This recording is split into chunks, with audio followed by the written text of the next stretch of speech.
Welcome to a game between Dave the Brave, here in blue, starting as Rovers. And on the other side we have rewdrfe2. I'm gonna call him Rev. And he also starts as Rovers, with a engineer commander. Dave requested this replay, so let's see how he starts. It looks like he's gonna make a scout for quick scouting, and then he's gonna make a con on top of that. Rev is waiting a bit, and he's gonna do the same even. He's also gonna make a scout, a dart, and then he's gonna make a scorcher on top after the mason. So it looks like a pretty economic start. Yeah. At this point, I would recommend, you put your command on high priority so you get your economy up and going. You get some good win. Oh, that's really good win. +2 win at the start of the game. That means you're gonna have a lot of energy. But your opponent is also making wind, so yeah. Wind is decent up here, 0.4. It's a lot better than solar on average. A solar produces 2 energy, while a wind and costs twice the amount of wind. So if a wind generator generates 1, it produces the equal amount, like 2 wind generators generating 1 equals 1 solar collector. But I mean, yeah, 0.4 is good. You're trying to get a sneaky scout there, but yeah, you were unlucky that the commander got some line of sight. Like if you get a positioning right here or here, then maybe you would have forced this commander to chase it or some other unit. And yeah, but yeah, not this time. Good try though. So yeah, like avoiding the line of fire is a good thing if you wanna. That way you can like be in the range of the commander but still get the units. And you're an experienced player, DavetheBrave, so I expect you to know this, of course. Otherwise, you're being pretty safe here. Lotus in the corner here feels a bit safe. Like, why not place it here or maybe next to the factory? Maybe you wanted to prevent the enemy doing the same thing, like driving in there as well. But since you're expanding there, yeah, your commander is gonna cover that path pretty much. And at this point, yeah, you want to be target. What, Rev? Rev is reclaiming his own Scorcher for a second there, but he managed to not reclaim it again. So that's a nice kill. You almost took no damage on your Scorcher. And Scorcher Micro is tricky because, yeah, you don't want to be chasing enemy Scorchers, but you want the enemy to chase your Scorcher, so you have to pay a lot of attention. So yeah, you're expanding really well behind this while you're kind of containing your opponent. Are you gonna get another one? Not quite. You kill a Scorcher down here, and yeah, pretty even trade. Now you should be careful not chasing this Scorcher. You might lose both your Scorchers trying to chase this Scorcher. Yeah, this Scorcher takes like 40% of its damage, 40% of its health. So yeah, don't chase off the Scorchers. So yeah. And yeah, but your economy is looking super good because you're expanding faster than your opponent. Yeah, like since your commander was going down this hero, I don't think you could have either built this like the Lotus turret like somewhere here instead. I think because your commander will cover that exit. But yeah, that's small things basically. It's not wrong to build a few Lotus turrets to feel a bit safer, I think. Here comes some Scorchers. It looks like Rev isn't paying that much attention. And yeah, he's losing 2 Scorchers. Now you're trying to chase, even your 3 against 1 is dodgy. Oh, you're losing, yeah. Like, it was 3 against 1, but you chased it, and you still lost 2 Scorchers, so... Chasing Scorcher is dodgy. It's like I mean, if it was just retreating, if it's gonna go back and kill it, if it was in your base and it could kill mexes, yeah, you want to sacrifice maybe 2 Scorchers, sacrificing to kill 1 Scorcher, yeah, to prevent it from killing mexes or cons, yeah, sure, then it's worth it. But yeah, if you're chasing it on an open field like this, probably not. Now you're playing kind of defensive here. A line like a Lotus turret. I feel like porking this area feels kinda excessive. And you're kinda unlucky as well, because the enemy went into Ravager, and Ravagers don't care that much about Lotus turrets. Although they can't really dive into that. And here you have an engagement with Scorchers. And at this point your Scorchers are too bunched up. But you kill one Ravager anyway. You have to be a bit careful. Like, Ravager has like a tiny amount of splash damage. So if you're that bunched up, your Scorchers are gonna block each other, and you might also take like twice the damage from the Ravager at that point. So I mean, getting the right macro against Ravager, it can be a bit tricky. Like early game, when you're just facing a few Ravager like this, yeah, Scorchers should have the advantage. Still, it's the same thing if you're chasing the Ravagers and just trying to chase them straight, you're gonna take a lot of damage because the Ravager will heal reliably, while your Scorchers will deal less damage at range. The thing is with Scorcher is that they deal less damage at range, so yeah. But Ravagers, on the other hand, are almost useless at chasing Scorchers. So Ravager, I mean, they're even worse at chasing Scorchers than Scorchers chasing other Scorchers, so yeah. And here comes a Ravager against 3, 4, 5 Fencers, and that's a bit much for it, I guess. But yeah, it still makes cost, just barely. Like, it kills 2, because yeah, Ravager is a good counter to Fencers. But if you have Scorchers, the Scorchers should counter the Ravagers, because they can get good surrounds and do pretty much whatever they want. So you should still be careful. Like, using Fencers against Ravager is dodgy. Like, personally, like, a good combo is to use both Scorchers and you're too bunched up here again. Like, it's a bit like you bunch up a bit too much. Like, you want to spread out a bit more, I think, in this situation. Also, now you're kind of behind in expansion. Like, you were slow to expand to this position. I guess you're going for a less maneuverable unit,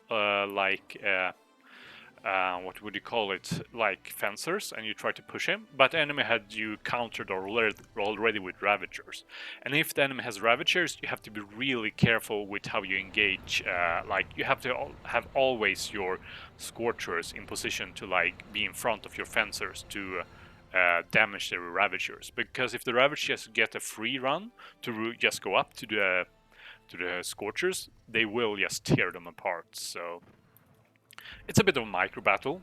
Like, if the enemy has Ravagers, you want to like put your Scorchers kind of in front, but you don't want your Scorchers to take damage against like if the enemy has like defenses, because you're pushing something probably, and then you don't want to like, yeah.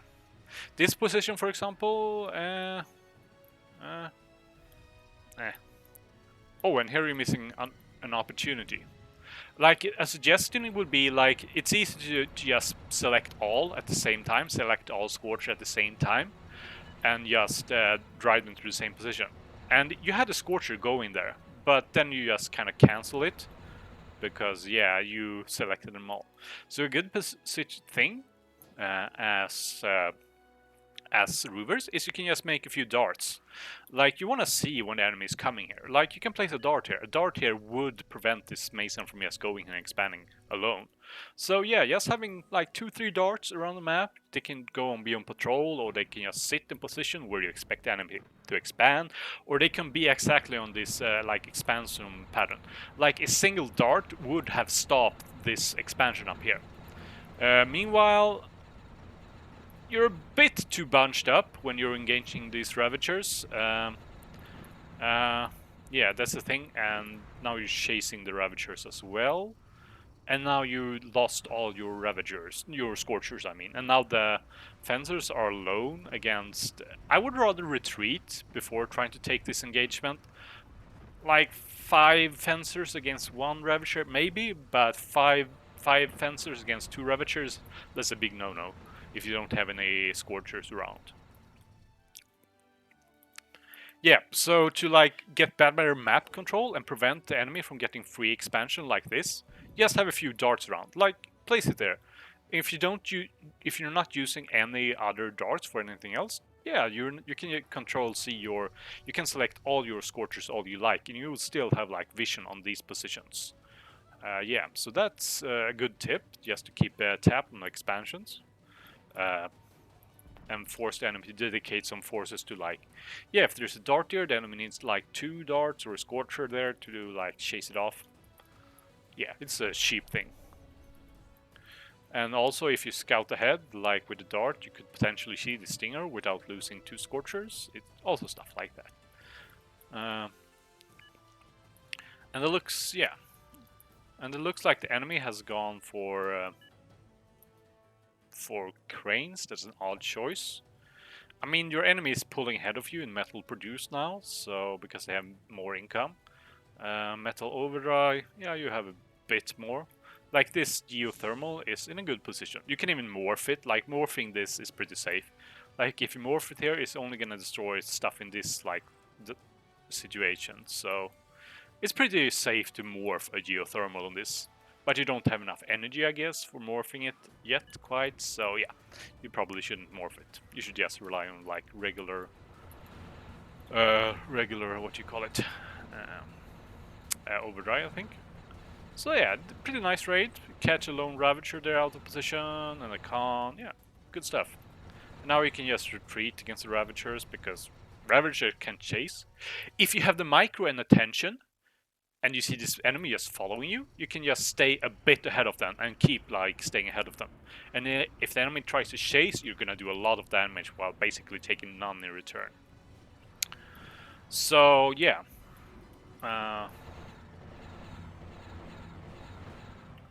There you saw a double hit there on the Scorchers. That's a thing when you're bunching up that much. But this could still be a good raid. You might even be able to get this if you just stay on the corner there. That would be a pretty good pick-off. Do you spot it? I mean, you should have spotted this at least. Oh, and instead you're running your... I guess you're paying a bit attention too much. So yeah, you could probably have killed this, or even these mexes, and instead you killed nothing. So that's kind of unlucky for you. But you're pushing this commander. Is Rev gonna react in time? At this position, you have to be careful, or rather, if you want to finish off that commander, you have to manually move these forwards, because, yeah, they can't fire on the move, and they're just gonna, like, move forward and then place and deploy, so... Yeah, you could have killed that commander with a little bit of micro, just move them forward like this a bit. Yeah.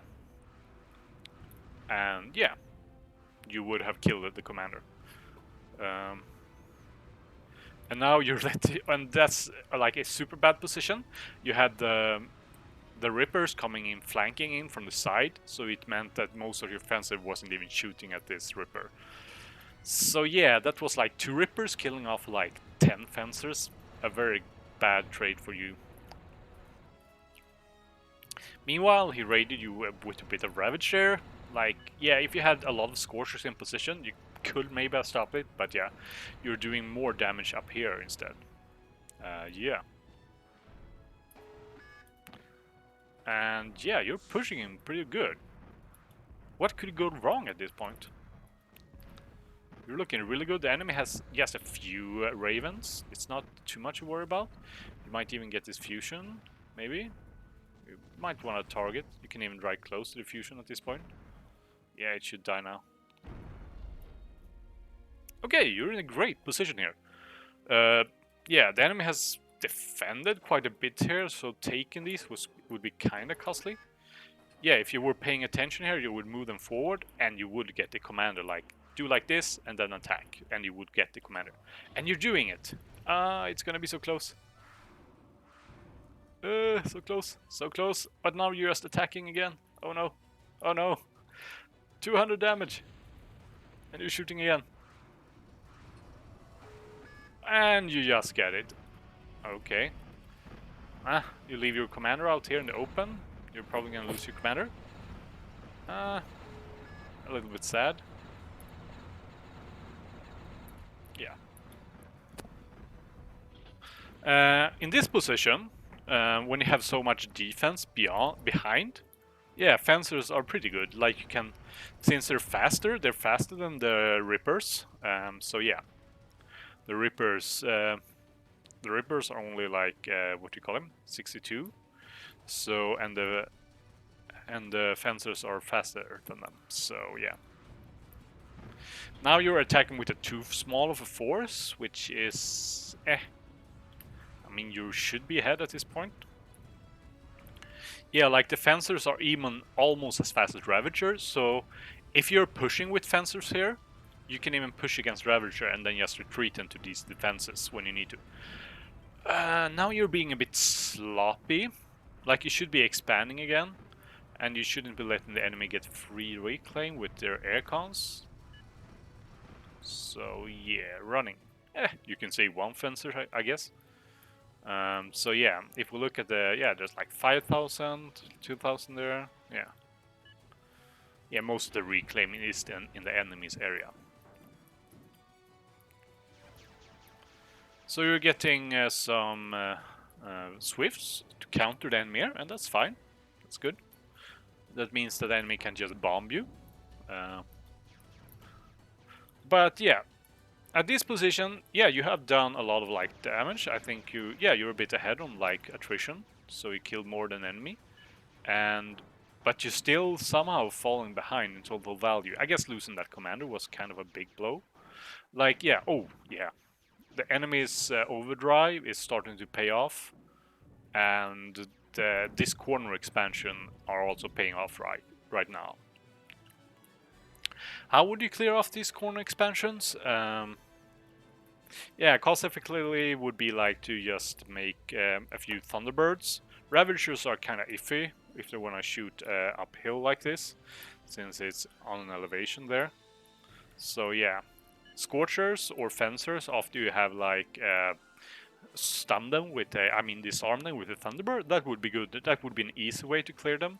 Also bombers, like you have quite some defense here, so it's kind of easy to bomb them even if the enemy has like swifts. But I mean, if you use a Thunderbird, the enemy has almost no time to react before they get stunned. Oh, and a big Bertha, yeah. So at this point, yeah, you're switching to tanks. I mean, the thing is, tanks are kinda like Rovers Plus. They do the same thing, but a bit tankier. So, in most cases, so I'm not sure what you're going for this when you're going tanks. That you couldn't do with Rovers instead. Oh, and this. Oh, you haven't even scouted this expansion. It's kind of sad. Like, yeah, you haven't even scouted that the enemy has this expansion. Yes, try the expander. Yeah. So yeah, and you're making some bombers. At this point, you have lost all your own swifts, so you still have some defenses to rely on. Like, you could go forward and bomb these fencers. And then if the enemy try to chase you down, yeah, you will still have defenses here, like shooting at the swifts. So you could use your bombers to bomb these fencers now, I think. So yeah.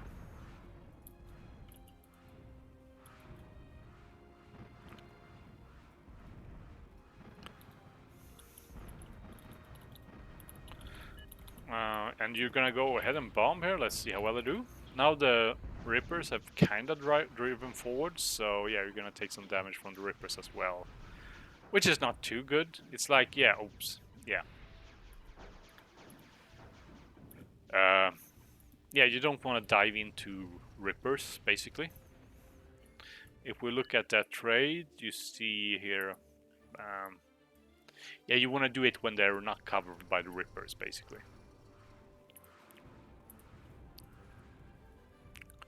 So yeah, the enemy evened out the kills there. So yeah, Minotaurs, they're pretty good against... That's one of the units you kind of want to go for. What? It missed.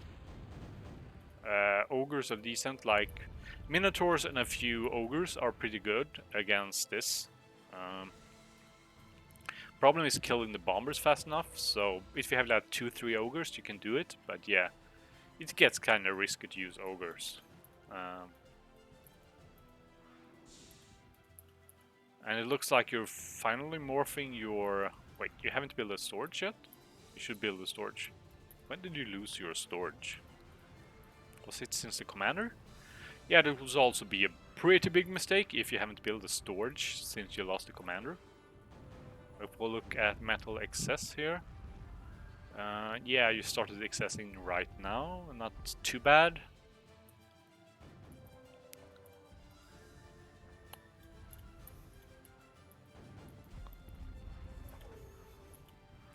So yeah, this is a good position for Minotaurs, like... Oh, but the enemy is deploying Dominatrix against them, which is the counter. Although if you're reacting fast enough, you should be able to retreat before they get captured. But yeah, it gets tricky to use Minotaurs against these. Oh, I'm pretty good targeting them here by Rev. He's killing off your artillery. Targeting the Minotaurs when they're behind defense like this is a pretty bad idea though.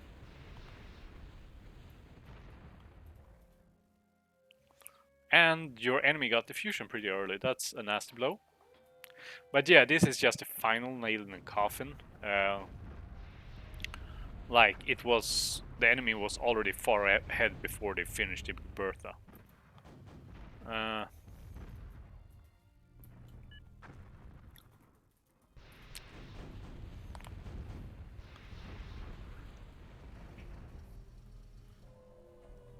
Oops, and the ogre is first and gonna get captured. That's a pretty big blow to you. Yeah. So yeah, when the enemy has dominatrixes, it becomes really tricky to push into them. While if you're paying attention, you can usually retreat your minotaurs in time before they get captured. And if the enemy is too like trying to chase you too hard, yeah, you can kill the dominatrix. But still, it makes it really tricky to advance into defenses with minotaurs if the enemy is using dominatrix. Yeah. And you're calling in the tower. So yeah. And there are a few things. Like if you look at, yeah, like Minotaurs are a bit faster than Dominatrix, so that's a thing that makes it like, Dominatrix is the counter Minotaurs, but it's not a reliable counter. Like if the enemy just turns in time, they can retreat their Minotaurs, and if the Dominatrix goes too far, they will get destroyed by the Minotaurs. Yeah, it's a tricky thing. Basically, it's the same situation as with like Scorchers and Ravagers. You don't want to be chasing the enemy, and you don't really want to chase the Dominatrix unless you're sure you can go in and kill it. Yeah, but the game got out of hand mostly because you let the enemy have these corner expansions for free. Like, yeah, this expansion was totally for free. If you had just had a dart there, I think you were sending a Scorcher there at some point, but then you accidentally retreated it when you like selected some Scorchers. And then you also had like this position that was taken by the commander. Yeah, preventing the commander from expanding here is a bit harder. Like if you see it coming with a dart and maybe save like 5-6 Scorchers, and if the enemy just doesn't build defenses in time, yeah, you can just kill the commander in that way. The enemy has they had a support commander, so that's pretty easy to drive in and kill if it's not supported by anything. And you can also if the enemy comes here with a commander and you push it with a few fencer, you're gonna prevent them from really building up defense. Yeah. So those are some things, but also if you look at value kill, you were ahead a little bit most of the game. But yeah, then the enemy got out of hand with their expansion. You pushed pretty far, but yeah, that also gave the enemy quite a bit of a reclaim. But that wasn't, they really started to use it in the later part of the game, and that's where you really started to get behind, when enemies started reclaiming and their overdrive started to kick in. Yeah. You had about even until that point, I guess. But yeah, you can see the reclaim that you let the enemy take here. Kind of turned the game around. And also these corner expansions. And I have to say, your early in games with the Scorchers were pretty decent. You pushed the enemy back, you forced them back, you were almost pushing into the base. Yeah, you almost killed this advanced geothermal. I think if you just position your Scorchers on the edge here, it's a bit risky. Maybe if you want a bit risky, just take 2 Scorchers and damage is down immediately, very quickly, or you want to be safe and use like all of them to kill this quickly if you expect enemies to come. But yeah, I think like placing 1 Scorcher there, 1 Scorcher there, you're gonna kill this geothermal in no time, easily. And you can also have like raided this position. This was a pretty big blow. You had like 800 of metal of like Scorchers, but instead you just drove here and faced 2 Rippers instead. So that was also a pretty big thing when you were pushing this commander. And you can also have killed the commander earlier if you just had made a move command earlier. So because the fencers, they will pack, they need time to deploy. So if they're trying to chase a unit, they will basically not shoot at all. So you have to like micro them if you're chasing a slow unit and wanna shoot at it. Basically manual starter step micro. So yeah. The third factor you asked about, the game was over at that point. Would you have benefited like getting Minotaurs if it's a mobile battle? This wasn't really a mobile battle now, so like Minotaurs beat Ravagers in a head-on fight, and if you get enough mass, they're faster than Dominatrixes, so Dominatrixes can't really keep up. So you have to like outmaneuver Dominatrixes. But this is not really an open enough map for this, so I don't think Minotaurs is a good choice instead of just going Ravagers and Scorchers and Fencers and stuff like that. And then also Dominatrixes can keep up with them more easily, the Minotaurs. On the other hand, you get Emissary, which is a good artillery, sure. But on the other hand, you also have like you could have made finishing off this corner with a Thunderbird and a follow-up, or finishing it off with a Impaler is also good. Badgers are decent artillery as well if you want to push into enemy defenses. But yeah, it was kind of close. But then you gave the enemy reclaim and stuff like that. So yeah. And also consider your micro against Ravagers. Like try to spread out a bit more. Yeah. Those are my tips for you.